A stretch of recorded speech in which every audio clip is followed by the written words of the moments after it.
नमस्कार, मैं हूँ कोमल शर्मा और आप देख रहे हैं स्पेशल बुलेटिन। शुरुआत करते हैं खबरों की। जिले में राशन कार्डधारी गरीबों को घटिया, नकली और कीड़े लगे ज्वार चावल मिलने का मामला सामने आया है। युवा सेना में के उप जिला प्रमुख संतोष भूतेकर और विद्यार्थी सेना तालुका प्रमुख ओम गायकवाड़ ने पहले ही जिला सप्लाई अधिकारियों की ज्ञापन दिया था, लेकिन कोई जवाब नहीं मिला। शिकायत के बाद भी खराब अनाज बांटा गया। 5 जनवरी 2026 को संतोष भूतेकर, ओम गायकवाड़, मंडप गांव के सरपंच सचिन कदम और अन्य ने जिला सप्लाई ऑफिसर में अनाज लेकर विरोध प्रदर्शन किया। प्रदर्शनकारियों ने गुस्से और मजबूती के साथ अपने मुद्दे को उठाया। सप्लाई डिपार्टमेंट की इंचार्ज डॉक्टर जयश्री ठाकरे ने पहले विरोधकारियों से बातचीत टाल दी, लेकिन पुलिस हस्तक्षेप के बाद उन्होंने संबंधित तहसीलदारों को कार्यवाही के निर्देश दिए। प्रदर्शन के बाद भरोसा दिलाया गया कि भविष्य में खराब अनाज नहीं बांटा जाएगा और दोषियों के खिलाफ सख्त कदम उठाए जाएंगे। बुल्ढाना से प्रवीण सपकाल की रिपोर्ट।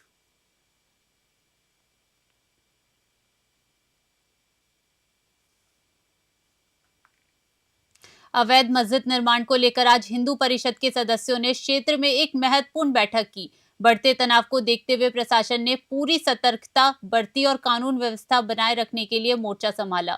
एसडीएम महिपाल सिंह गुर्जर ने कहा कि मामले में दूसरे पक्ष की सुनवाई के लिए 15 दिन की मोहलत दी गई है। समय सीमा समाप्त होने के बाद नियमानुसार कार्यवाही की जाएगी। सुरक्षा कारणों से विवादित स्थल के 500 मीटर के दायरे में धारा 144 लागू कर दी गई है।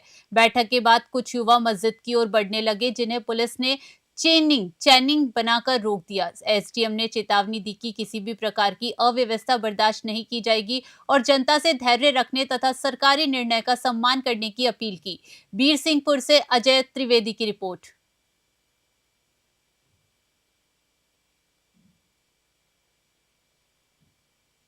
कालाहांडी की संस्कृति, विरासत और परंपरा को जीवंत रखते हुए धर्मगढ़ के कालाहांडी फेस्टिवल घूमरा 2026 का आयोजन हुआ। भंडार घरानी मंदिर से मशाल जुलूस निकाला गया, जिसकी पूजा के बाद शहर का भ्रमण किया गया और ब्लॉक फेस्टिवल मंडप में कार्यक्रम का शुभारंभ ब्लॉक चेयरपर्सन बबीता पट जोशी की अध्यक्षता में हुआ। मुख्य अतिथि Dharamgarh MLA Sudhir Ranjan Pattajoshi, BDO Sadashiv Naik, vice president Julie Meher, district council member Gopinath Mahanand, Shankar Juad सहित अन्य ने समारोह में योगदान दिया। स्कूल स्टूडेंट्स के लिए विभिन्न प्रतियोगिताएं आयोजित की गई और विजेताओं को पुरस्कार प्रदान किए गए। इस अवसर पर सभी सरपंच, समिति सदस्य, एसएचजी महिलाएं, मिशन शक्ति महिलाएं और ब्लॉक कर्मचारी उपस्थित थे। चिलिपा सरपंच विद्युदत्त प्रधानी ने स्टेज संचालन किया। कालाहांडी से सुधीर गोयल की रिपोर्ट।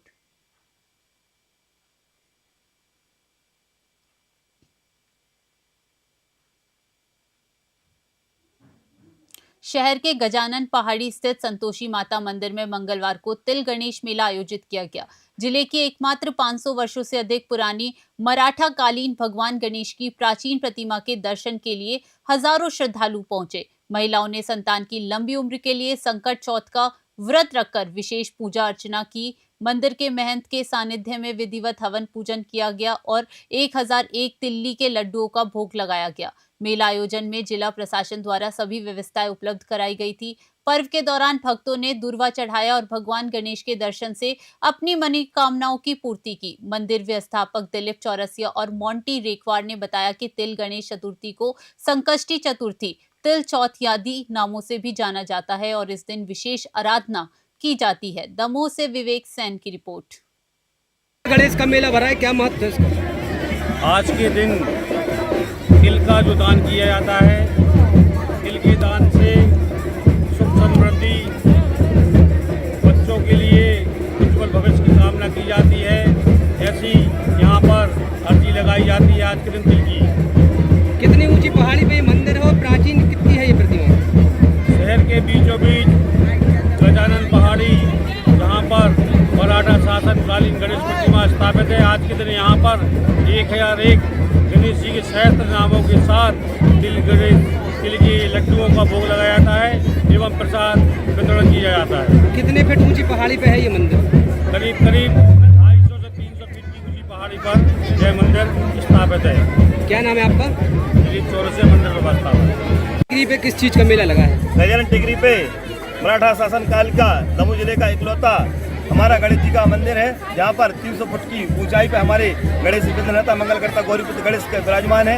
यहाँ पर माताएं बहनें तिल गणेश चतुर्थी के दिन अपनी संतान की दीर्घायु के लिए व्रत रखती है, पूजन करती है, लड्डुओं में भोग लगाती है। हमारे मंदिर की व्यवस्था में दिलीप चौरसिया जी और उनके परिवार के द्वारा इस मंदिर में काफ़ी व्यवस्था की जाती है। आज हजारों की संख्या में माता बहनें मदानी है और सभी माता के भक्तों में लीन है। कितने वर्षों से मेला आयोजित होता है? विगत कई सालों से यह परंपरा अनवरत यहाँ पर जारी है, जो यहाँ पर कायम रखने के लिए मराठा शासनकालीन ये मंदिर है और तब से लेके अब तक हमारा चौरस के परिवार मंदिर में पंडा की भूमिका में है।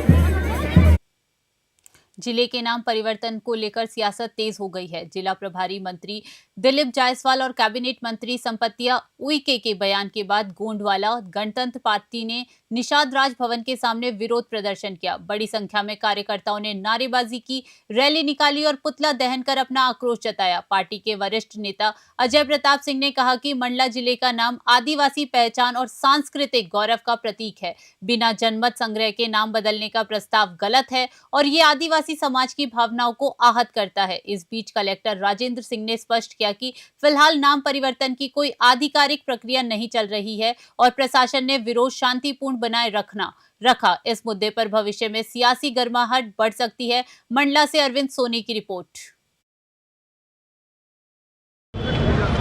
आज ये मंडला में गोंडवाना गणतंत्र पार्टी की जो रैली निकाली गई है और आम सभा आयोजित की गई है, उसके पीछे प्रमुख कारण है कि भारतीय जनता पार्टी की सरकार, मंडला की मंत्री श्रीमती संपतिया उइके जी इस मंडला का नाम बदलकर महिष्मती करना चाहते हैं और ये संघ की साजिश है। नाम बदलने से सारे अर्थ बदल जाते हैं, पहचान बदल जाती है। मंडला गौड़ संस्कृति, गौड़ जनजाति, गौड़ सभ्यता का केंद्र रहा है। ये सारे लोग इकट्ठे हुए थे जिनको गौड़ संस्कृति, गौड़ जनजाति, गौड़ सभ्यता से प्रेम है और ये नहीं चाहते कि मंडला का नाम बदला जाए। अगर बदलना भी है तो मंडला का नाम जो प्राचीन नाम था। ने आज जो ज्ञापन सौंपा है उसका मुख्य मुद्दा है कि मंडला जिले का नाम महिष्मती नगर न किया जाए। ऑफिशियली इस तरह की कोई कार्रवाई चल भी नहीं रही है। कल उसका स्पष्टीकरण भी जारी हो गया है। ऑफिस में ऐसी कोई कार्रवाई नहीं चल रही है। ज्ञापन दे दिया है और अब धीरे धीरे डिस्बर्स हो रहे हैं। कलेक्ट्रेट सभा कक्ष में आयोजित जन सुनवाई में कलेक्टर श्री अरुण कुमार विश्वकर्मा ने नागरिकों की समस्याओं को धैर्यपूर्वक सुना और उनका निराकरण किया। उन्होंने सभी आवेदकों से व्यक्तिगत रूप से चर्चा कर जरूरी कार्यवाही के निर्देश संबंधित अधिकारी को दिए। कुछ मामलों में उन्होंने सीधे अधिकारियों को संबंधित प्रकरणों का तुरंत समाधान करने के निर्देश दिए, जबकि अन्य तहसीलों से आए आवेदकों की समस्याओं के लिए वीडियो कॉन्फ्रेंस के माध्यम से आवश्यक कदम उठाए गए। जन सुनवाई में अपर कलेक्टर श्री मनोज कुमार उपाध्यक्ष, डिप्टी कलेक्टर और जिला अधिकारी उपस्थित रहे। इसके साथ ही अनुभागों के एसडीएम, जनपद सीईओ, सीएमओ और अन्य अधिकारी वीडियो कॉन्फ्रेंस के जरिए नागरिकों की समस्याओं के निराकरण में शामिल हुए। रायसेन से मनीष रघुवंशी की रिपोर्ट।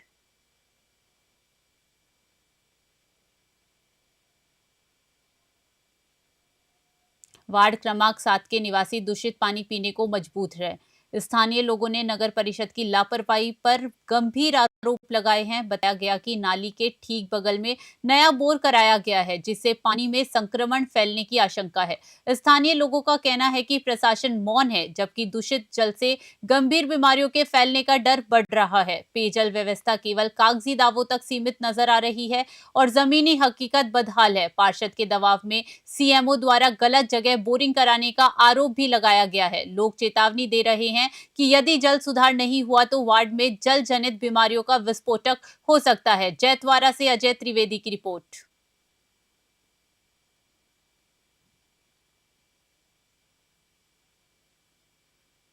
बुरहानपुर गांव में खेत के रास्ते को लेकर विवाद हिंसक हो गया। कोतमा बंजारी चौक निवासी भागवत प्रसाद साहू पर नरेश साहू ने लाठी से जानलेवा हमला किया, जिससे उनके सिर, और पैर में गंभीर चोटें आई। जानकारी के अनुसार बता दें आपको, भागवत प्रसाद साहू पूजा के लिए मंदिर जा रहे थे। रास्ते को लेकर कहासुनी और गाली गलौज के बाद नरेश साहू ने हमला कर दिया। घटना के बाद ग्रामीणों ने घायल बुजुर्ग को सामुदायिक स्वास्थ्य केंद्र कोतमा पहुंचाया, जहां उनका इलाज जारी है। चिकित्सकों के अनुसार उनकी हालत गंभीर बनी हुई है। पुलिस ने घटनास्थल का निरीक्षण कर मामले की जांच शुरू कर दी है और आरोपी के खिलाफ वैधानिक कार्यवाही की जा रही है। अनूपपुर से यशपाल जाट की रिपोर्ट।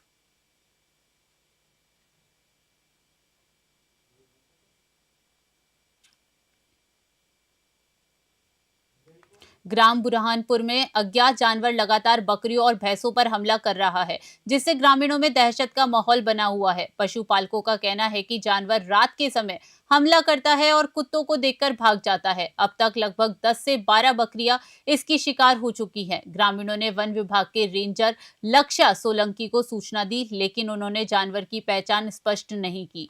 वन विभाग की टीम मौके पर पहुंचकर जांच कर रही है और कैमरों की फुटेज भी जांची गई, लेकिन कुछ स्पष्ट नहीं हो सका। ग्राम पंचायत ने गांव में रात्रि चौकीदारी की व्यवस्था कर दी है। पशुपालक डर और चिंता में हैं और वन विभाग से कार्यवाही की उम्मीद कर रहे हैं कि अज्ञात जानवर को पकड़कर उनकी सुरक्षा सुनिश्चित हो।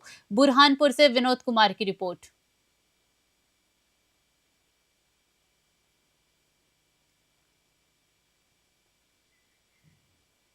अवैध शराब की बिक्री और परोसने पर रोक लगाने के लिए आबकारी विभाग ने खारा और मोहाली क्षेत्र के ढाबों पर सघन जांच अभियान चलाया। विभागीय टीम ने कई ढाबों पर अचानक छापेमारी कर शराब के स्टॉक, लाइसेंस और बिक्री से जुड़े दस्तावेजों की बारीकी से जांच की। अधिकारियों ने बताया कि कुछ ढाबों पर बिना अनुमति शराब परोसी जा रही थी, जिसकी सूचना मिलने के बाद टीम ने कार्यवाही की। कर्मचारियों से पूछताछ की गई और नियम उल्लंघन पाए जाने पर चेतावनी दी गई। संदिग्ध मामलों में सैंपल लेकर आगे की जांच शुरू कर दी गई है। आबकारी विभाग ने चेताया कि अवैध शराब की पुष्टि होने पर संबंधित ढाबा संचालकों के खिलाफ सख्त कार्रवाई की जाएगी। आने वाले दिनों में चेकिंग और तेज होगी। विभाग ने आम लोगों से भी ऐसे मामलों की सूचना देने की अपील की है। मोहाली से पवन रावत की रिपोर्ट।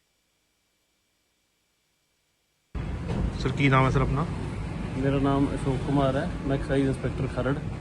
ਅੱਜ ਐਕਸਾਈਜ਼ ਵਿਭਾਗ ਦੇ ਉੱਚ ਅਧਿਕਾਰੀਆਂ ਦੇ ਦਿਸ਼ਾ ਨਿਰਦੇਸ਼ਾਂ ਦੇ ਸਾਡੇ ਸਹਾਇਕ ਕਮਿਸ਼ਨਰ ਸ਼੍ਰੀ ਅਸ਼ੋਕ ਚਲੋਤਰਾ ਦੇ ਡਾਇਰੈਕਸ਼ਨ ਦਾ ਦੀਵਾਨ ਚੰਦ ਜੀ ਸਾਡੇ ਏਟੀਓ ਸਾਹਿਬ ਦੇ ਸੁਪਰਵਿਜ਼ਨ ਦੇ ਵਿੱਚ ਅਸੀਂ ਵੱਖ-ਵੱਖ ਥਾਵਾਂ ਦੇ ਜਿਵੇਂ ਢਾਬੇ ਜਾਂ ਕੋਈ ਹੋਰ ਇਹੋ ਜਿਹੀਆਂ ਜਗ੍ਹਾ ਜਿੱਥੇ ਜਿਹੜੀਆਂ ਕਿ ਐਕਸਾਈਜ਼ ਵਿਭਾਗ ਵੱਲੋਂ ਅਪਰੂਵਡ ਨਹੀਂ ਹਨ, ਉੱਥੇ ਕਿਤੇ ਕੋਈ ਜੇ ਨਜਾਇਜ਼ ਸ਼ਰਾਬ ਪਲਾਈ ਜਾ ਰਹੀ ਹੈ, ਅਸੀਂ ਉਹਨਾਂ ਦੀ ਚੈਕਿੰਗ ਕੀਤੀ।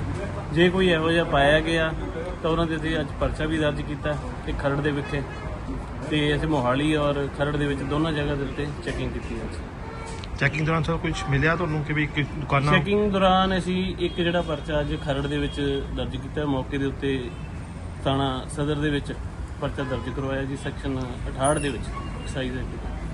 ਅੱਗੇ कितने दिन कार्रवाई चलेगी सर? ये कार्रवाई लगातार चलती रहेगी। अभी के लिए स्पेशल बुलेटिन में इतना ही। देश विदेश की बड़ी खबरों के लिए बने रहें न्यूज़ 21 पे। नमस्कार।